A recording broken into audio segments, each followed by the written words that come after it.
உலகெங்கும் வாழுகிற தமிழ் உறவுகள் யாவருக்கும் என்றும் எடப்பாடியார் சேனல் வாயிலாக உங்கள் நாஞ்சில் டொமினிக் எனது இதயம் கனிந்த வாழ்த்துக்களையும் வணக்கங்களையும் தெரிவித்துக் கொள்வதில் நான் மட்டற்ற மகிழ்ச்சி அடைகிறேன். அருமைக்குரியவர்களா,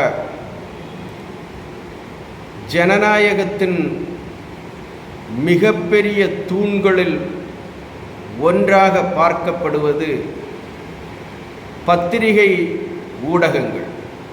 ஆனால் இன்னைக்கு தமிழ்நாட்டில் அந்த ஜனநாயகத்தினுடைய உறுதிமிக்க தூண்களில் ஒன்றாக பார்க்கப்படுகிற அந்த பத்திரிகை துறை, ஊடகத்துறை இன்றைக்கு நேர்மையாக மனசாட்சியோடு தங்களுடைய பணிகளை செய்கிறார்களா என்கிற கேள்வி நாடு முழுவதும் இருக்கிற சாமானிய மக்கள் மத்தியில் எழும்பியிருக்கிறது. திராவிட முன்னேற்றக் கழக அரசாங்கத்தில் இந்த கேள்வி இன்னும் அதிகமாகிக் கொண்டே போகிறது. ஏன்னா பத்திரிகையாளர்கள் என்கிற போர்வையில், ஊடகவியாளர்கள் என்கிற போர்வையில் இன்றைக்கு திராவிட முன்னேற்றக் கழகம் என்கிற முகமூடியை அணிந்து கொண்டு இன்றைக்கு பல்வேறு நபர்கள் ஊடகங்களிலேயும் தொலைக்காட்சிகளிலேயும் பேசுவதை நம்மால் பார்க்க முடிகிறது, கேட்க முடிகிறது. அதில் முக்கியமாக ஒரு சிலரை குறிப்பிட்டு சொல்ல வேண்டும் என்று சொன்னால், பத்திரிகையாளராக தன்னை அடையாளப்படுத்திக் கொள்ளுகிற செந்தில்வேல் என்கிற மனிதன். செந்தில்வேல் என்கிற மனிதனுக்கு இன்னொரு பெயரையும் சொல்லுதாங்க, என்னன்னா சீப்பு செந்தில் என்று சொல்லுகிறார்கள். அவர் ஆரம்ப காலத்தில் ஒரு தொலைக்காட்சி சேனல்ல செய்தி வாசிப்பாளராகவும் டிபேட்களை நடத்துகிறவராகவும் வலம் வந்தவர். நாட்கள் நகர நகர என்னன்னா அந்த பணிகளிலே இருந்து அவர்கள் ஓய்வு பெற்றுக் கொண்டு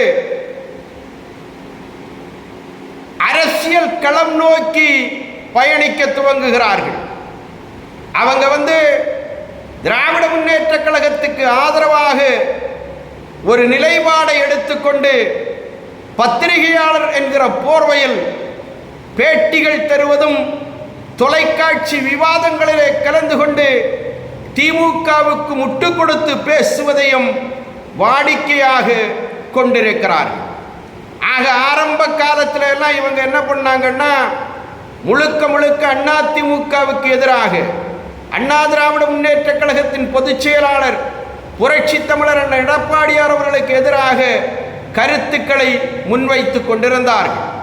அந்த கருத்துக்களை முன்வைத்துக் கொண்டிருந்த இந்த நேரத்தில் தான் தளபதி விஜய் அவர்கள் தமிழக வெற்றி கழகம் என்கிற ஒரு கட்சியை துவங்குகிறார்.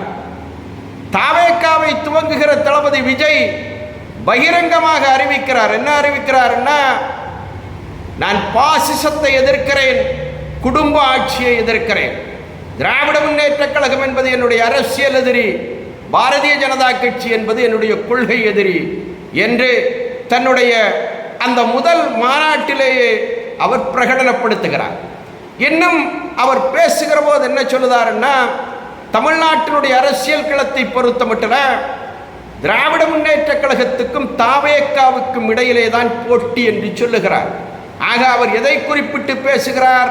நாடாண்ட அதிமுக குறித்து அவர் பேசவில்லை, நாடாள துடிக்கிற அதிமுக குறித்து அவர் பேசவில்லை, அதிமுகவுடைய பொதுச் செயலாளர் புரட்சி தமிழர் எடப்பாடியார் குறித்து அவர் பேசவில்லை.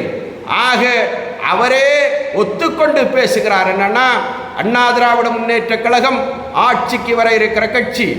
ஆக அதிமுக ஆட்சிக்கு வர இருப்பதை யாராலும் தடுக்க முடியாது என்பதை ஒத்துக்கொள்ளுகிற தளபதி விஜய் தமிழ்நாட்டினுடைய அரசியல் களத்தில் இரண்டாம் இடத்துக்கான போட்டி தாவேகாவுக்கும் திராவிட முன்னேற்ற கழகத்துக்கும் என்பதை பகிரங்கமாக சொல்லுகிறார். ஆக களம் எப்படி மாறுகிறதுன்னா, இரண்டாவது இடத்தை தாவேகா தட்டி பறித்து விட்டு திராவிட முன்னேற்ற கழகத்தை மூணாவது இடத்துக்கு தள்ளுகிற ஒரு சூழல் இன்னைக்கு தமிழ்நாட்டினுடைய அரசியல் களத்தில் நிலவுவதை நம்மாலே பார்க்க முடிகிறது. ஆக திராவிட முன்னேற்ற கழகம் ஆளுங்கட்சியாக இருக்கிறது. திமுக பல்வேறு கருத்து கணிப்புகளை இன்னைக்கு நடத்தி கொண்டிருக்கிறது.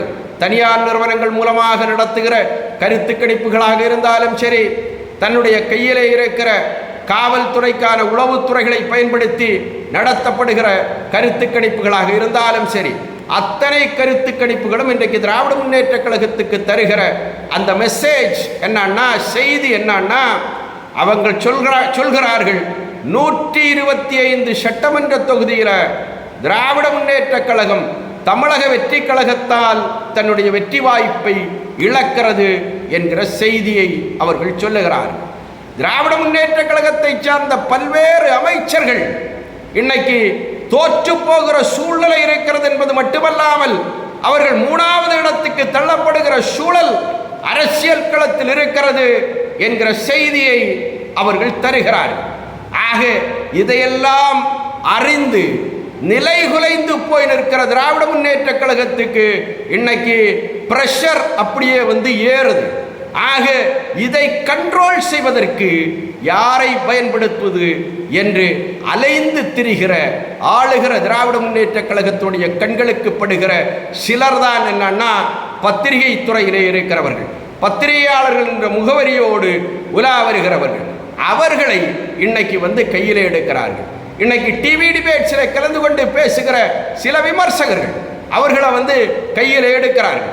ஆக இவர்கள் கையில் எடுக்கிற பல அந்த அரசியல் விமர்சகர்கள் பத்திரிகையாளர்கள் இன்னைக்கு முதன்மை வகிக்கிற ஒரு பத்திரிகையாளர், அவருடைய பேர் தான் என்னன்னா செந்தில்வேல் என்கிற மனிதன். அவர் பத்திரிகையாளர் என்று தன்னை அடையாளப்படுத்திக் கொள்ளுகிறார். ஆனால் திராவிட முன்னேற்ற கழகத்துடைய அரசியல் மேடைகளிலேயும் இன்னைக்கு அவர் பேச துவங்கிவிட்டார். ஆகையினால அவரை பத்திரிகையாளர் என்று சொல்வதை விட திமுக அரசியல் விமர்சகர் என்று நாம் அடையாளப்படுத்திக் கொள்ளலாம். ஆக அந்த மனிதரை பொறுத்த மட்டும் என்னன்னா, இன்னைக்கு மிக கேவலமான கருத்துக்களை வைக்கிறார். தளபதி விஜய் அவர்களை அசிங்கமாக கொச்சைப்படுத்தி பேசுகிறார். கரூரில் நடந்த ஸ்டாம்பைட், அந்த ஸ்டாம்பைட்ல முழுக்க தளபதி விஜய் தான் குற்றவாளி என்பதை போல தொடர்ந்து இன்னைக்கு டிவி விவாதங்களிலேயும் அவருடைய யூடியூப் சேனல்கள் மூலமாகவும் அவர் நாட்டு மக்கள் மத்தியிலே செய்திகளை சொல்லிக் கொண்டிருக்கிறார். ஆக அவர் பேசினார், 41 பேர் பலியான சம்பவத்துக்கு தளபதி விஜய் தான் காரணம். அவர் கரூரை விட்டு ஓடி போயிட்டாரு, மக்களுக்கு ஆறுதல் சொல்வதற்கு கூட கரூருக்கு வரவில்லை என்று பேசிய அந்த செந்தில்வேல் அதற்கு பிறகு என்ன கேட்டாருன்னா, கரூருக்கு விஜய் வருவாரா, பாதிக்கப்பட்ட உயிரிழந்த குடும்பத்தாரை சந்திப்பதற்காக ஆறுதல் சொல்வதற்காக இவர் வர முடியுமா என்று கேட்ட நேரத்தில் தான் தாவேக்காவுடைய தரப்பில் தளபதி விஜயனுடைய தரப்பில் என்ன பண்ணுதாங்கன்னா, சென்னையில் இருக்கிற டிஜிபி அலுவலகத்தில் ஒரு மனுவை கொடுக்கிறார்கள். நான் கரூருக்கு செல்வதற்கு ஆயத்தப்படுகிறேன், கரூரில் நான் போகணும்னு சொன்னால் எனக்கு பாதுகாப்பு தேவை, ஆக சில நிபந்தனைகளை சொல்லுகிறார், என்னென்ன அடிப்படையில் எனக்கு பாதுகாப்பு தர வேண்டும் என்று சொல்லி அவர் மனு கொடுக்கிறார். அந்த மனுவில் தாவேக்கா யார்கிட்ட கொடுக்குது? டிஜிபி அலுவலகத்தில் கொடுக்குது. டிஜிபி அலுவலகத்துக்கும் தாவேக்காவுக்கும் தெரிந்த அந்த சம்பவம் டிஜிபி என்ன சொல்றாரு, நான் கரூர் எஸ்பியை நீங்க தொடர்பு கொள்ளுங்கள், அவர் உங்களை அனுமதிப்பார்னு சொல்லுதாரு. ஆனால் கேட்ட அந்த பத்திரிகை அவங்க கொடுத்த அந்த லெட்டர் பேட் என்ன காரியம் குறித்து அவர்கள் கேட்டாங்களோ, என்ன கண்டிஷன்ஸை வைத்தார்களோ அத்தனையும் எங்க வருதுன்னா திறந்த வெளிக்கு வருகிறது. ஆக இதை லீக் செய்தது யார்? இதையெல்லாம் யார் பேசுறாருன்னா, மரியாதைக்குரிய இதே செந்தில்வேல் ஒரு யூடியூப் நிகழ்ச்சியிலே பேசுகிறார். விஜய் வர வேண்டும்னு சொன்னால் அது கொடுக்கணுமா, இது கொடுக்கணுமா, திருச்சி விமான நிலையத்தில் ஆயுதம் ஏந்திய காவல் துறையினுடைய ப்ரொடெக்ஷன் கொடுக்கணுமா, அவர் வரக்கூடிய சாலையில் ஈ காக்கா பறக்கக்கூடாதாம். ஆக இதெல்லாமா கண்டிஷன்ஸ், இப்படியெல்லாமா நிபந்தனைகளை விதிப்பார்கள் என்றெல்லாம் கேட்டு பச்சையாக கொச்சைப்படுத்தி தளபதி விஜய் அவர்களை பேசுகிறார். அதற்கு பிறகு தளபதி விஜய் அவர்கள் என்னன்னா ஒரு முடிவுக்கு வரார். என்ன முடிவுக்குன்னா, ஏதாவது ஒரு தனியார் விடுதியை எடுத்து மண்டபங்களையோ எதையாவது ஒன்றை பிடிச்சு அதில் ஒரு பொது நிகழ்ச்சியாக அதை நடத்தி மக்களை சந்திக்கலாம் என்று சொல்லி அவர் கரூரில் பல்வேறு தனியார் நிறுவனங்களில் தொடர்பு கொள்ளுகிறார். அவருடைய நிர்வாகிகள் தொடர்பு கொள்ளுகிறார்கள்.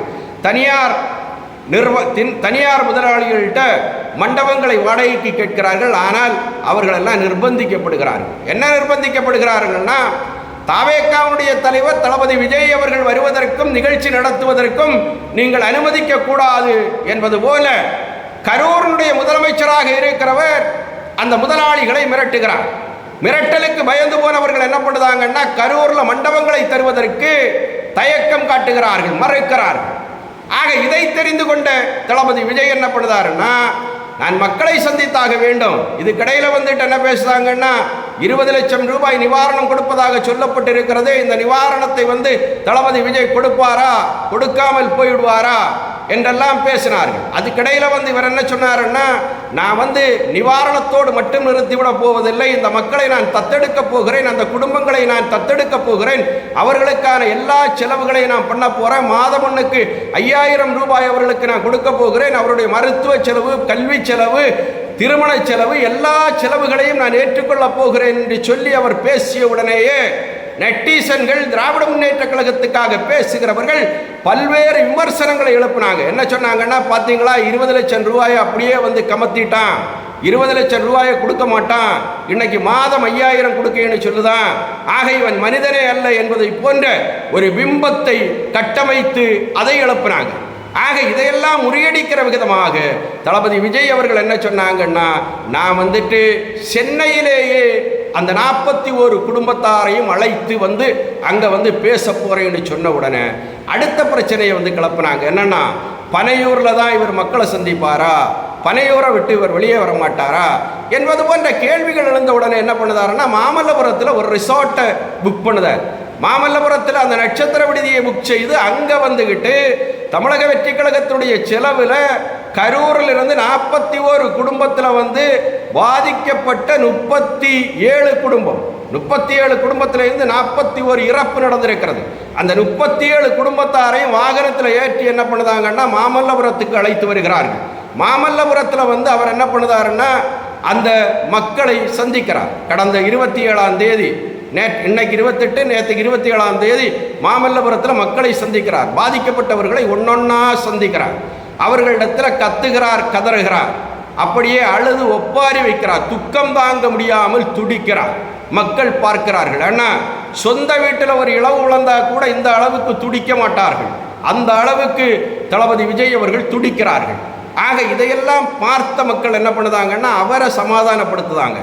ஆக மக்கள் விஜயை பார்க்கிறார்கள், மக்களை விஜய் பார்க்கிறார், மக்களினுடைய அந்த கஷ்ட நஷ்டங்களை அவர் கேட்டு அறிகிறார், அவர்களுக்கு ஆறுதல் சொல்லுகிறார், அவர்களுடைய குடும்ப சூழலை அறிகிறார், அந்த சூழலுக்கு ஏற்ப அவர்களுக்கு எல்லா விதமான உத்தரவாதங்களையும் தருகிறார். அவர்களுடைய பிள்ளைகளுக்கான கல்வி செலவுகளை நான் ஏற்றுக்கொள்கிறேன் என்று சொல்லுகிறார். திருமணமாகாத பிள்ளைகள் இருக்கிறவங்களுக்கு திருமண செலவுகளை ஏற்றுக்கொள்கிறேன் என்று சொல்லுகிறார். வேலை இல்லாதவர்களுக்கு நான் வேலை வாய்ப்புக்கான உத்தரவாதத்தை தருகிறேன் என்று சொல்லுகிறார். ஒவ்வொரு மாதமும் ஒவ்வொரு குடும்பங்களுக்கும் நான் 5000 ரூபாய் உங்களுடைய பிள்ளையாக இருந்து நிதி உதவி செய்து தருகிறேன் என்று சொல்லுகிறார். ஆக இதையெல்லாம் சொல்லி அவர் மக்களை, பாதிக்கப்பட்டவர்களை ஆறுதல் படுத்துகிறார். ஆக இந்த நிகழ்ச்சியை கூட இன்னைக்கு பத்திரிகையாளர் என்கிற போர்வையில் இருக்கக்கூடிய திரு செந்தில்வேல் அவர்கள் மிக மிக தரம் தாழ்ந்து கொச்சைப்படுத்தி ஒரு காணொலியை வெளியிடுகிறார். இந்த காணொலிக்காக அவங்க என்ன பண்ணுதாங்கன்னா, இன்னைக்கு ரமேஷ் என்கிற ஒரு மனிதன் அந்த 41 பேர்ல ஸ்டாம்பேடில் உயிரிழந்து போகிறார். ரமேஷனுடைய மனைவி என்ன பண்ணலைன்னா மாமல்லபுரத்துக்கு போகல, அதை தவிர்த்துட்டாங்க. அவருக்கு பதிலாக என்ன பண்ணுதாங்கன்னா இறந்து போன ரமேஷனுடைய உடன் பிறந்த சகோதரர் மாமல்லபுரத்துக்கு போறார். தளபதி விஜய் அவர்களை சந்திக்கிறார், உரையாடுகிறார். இந்த ரமேஷ் குடும்பத்துக்கு கூட என்னன்னா 20 லட்சம் ரூபாய் அவங்களுடைய அக்கௌண்ட்டுக்கு கிரெடிட் ஆகிட்டுது. 20 லட்சம் ரூபாய் அக்கௌண்ட்ல கிரெடிட் ஆகிற நேரத்தில் எந்த விதமான பிரச்சனையும் இல்லை. 20 லட்சம் ரூபாய் ரமேஷ் குடும்பத்தாருடைய அவருடைய மனைவி பேர்ல கிரெடிட் ஆகணும்னா பேங்க் டீட்டெயில்ஸ் கொடுத்திருப்பாங்கல்ல, அந்த பேங்க் டீட்டெயில்ஸ் கொடுத்த நேரத்தில் ஏதாவது பிரச்சனை உண்டான்னா அந்த நேரத்திலையும் இல்லை. ஆக பணம் கிரெடிட் ஆகி இன்னைக்கு 10 நாட்களுக்கு மேலாகிறது, எந்த விதமான பிரச்சனையும் இல்லை. ஆனால் நேற்றைக்கு 27ஆம் தேதி அந்த ரமேஷனுடைய மனைவி என்ன பண்ணுதாங்கன்னா ஒரு அறிக்கையை கொடுக்குதாங்க. என்ன அறிக்கை கொடுக்குதாங்கன்னா, தளபதி விஜய் கரூருக்கு வந்து எங்களை சந்திப்பதாக சொன்னார், எங்களுக்கு நிவாரணத் தொகை தருவதாக சொன்னார். அவர் வந்து கரூருக்கு வராத பட்சத்தில் சென்னைக்கு செல்வதற்கு நான் தயாராக இல்லை. அவர் கொடுத்த அந்த நிவாரணத் தொகையை நான் அவரிடத்திலேயே திருப்பி கொடுக்கிறேன் என்கிற ரீதியில் ஒரு அறிக்கையை, ஒரு ஸ்டேட்மெண்ட் அவர் கொடுக்கிறார். ஆக இதை தூக்கி வைத்துக் கொண்டு இன்னைக்கு செந்தில்வேல் போன்ற அறிவாலயத்து கொத்தடிமைகள் கதறுகிறார்கள், கத்துகிறார்கள். நான் கேட்கிறேன் அருமைக்குரியவர்களே, திராவிட முன்னேற்ற கழகத்துக்கு இதெல்லாம் கைவந்த கலை. திராவிட முன்னேற்ற கழகத்துக்காரன் என்ன வேணும்னாலும், எதை வேணும்னாலும், எப்படி வேணும்னாலும் செய்வான். கடந்த கால வரலாறுகள் உண்டு.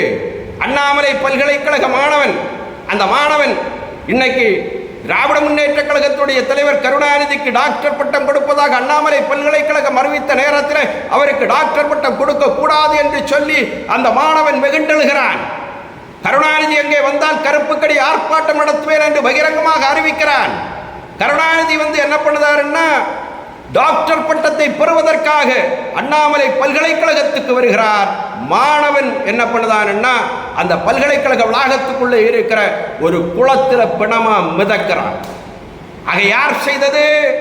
ஒரு டாக்டர் பட்டம் பெறுவதற்காக எதிர்த்த அண்ணாமலை பல்கலைக்கழக மாணவனையே காவு கொடுத்த ஒரு கூட்டம் இருக்கிறதுன்னா அது திராவிட முன்னேற்ற கழகத்துக்கு சொந்தமான கைவந்த கலை. ஆக அப்படிப்பட்ட திராவிட முன்னேற்ற கழகம் அரசியல் களத்தில் என்ன வேணும்னாலும் செய்வார்கள்.